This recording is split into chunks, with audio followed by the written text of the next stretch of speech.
ابن بریدہ جو ہیں وہ ایک آدمی سے جو نبی صلی اللہ علیہ وسلم کے صحابہ میں سے ہیں ان سے روایت کرتے ہیں، کہتے ہیں کہ لَأَنْ أَقْرَأَ آیَةً بِإِعْرَابٍ أَحَبُّ إِلَيَّ مِنْ أَنْ أَقْرَأَ كَذَا وَكَذَا آیَةً بِغَيْرِ إِعْرَابٍ۔ یہ وہی بات ہے کہ قرآن زیادہ پڑھنا اور جس میں اس کا لحاظ نہ ہو کہ صحیح اعراب کے ساتھ عربی کے قواعد کے مطابق پڑھا جا رہا ہے، یہ اہم نہیں ہے۔ تو یہ لوگوں کے اندر وہ ظاہر ہے دیکھ رہے ہیں، اور رجحان بھی دیکھ رہے ہیں کہ لوگ اس طرف متوجہ نہیں ہیں کہ ہم صحیح پڑھیں، اس پر خوش ہو رہے ہیں، یہ اس کو زیادہ فضیلت کا موجب سمجھ رہے ہیں کہ جیسا کیسا بھی اب پڑھ تو زیادہ رہے ہیں۔ کہہ رہے ہیں کہ نہیں، ایک آیت صحیح قواعد کے مطابق عربی کے طریقے پر پڑھنا یہ مجھے زیادہ پسند ہے۔ قضا وقت آیتن بغیر اعراب، اتنی اور اتنی اتنی اور اتنی آیتیں جو ہیں وہ میں بغیر اعراب کی، یعنی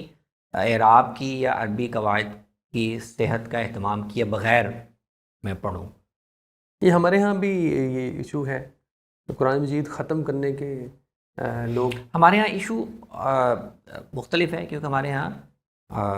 وہ اعراب کی غلطیاں یا عربی قواعد کی غلطیاں اس طرح اتنی نہیں ہوتی، کیونکہ وہ اس کے اہتمام کے ساتھ ہی سکھایا جاتا ہے۔ ہمارے ہاں اور مسائل ہیں، یعنی اس پہ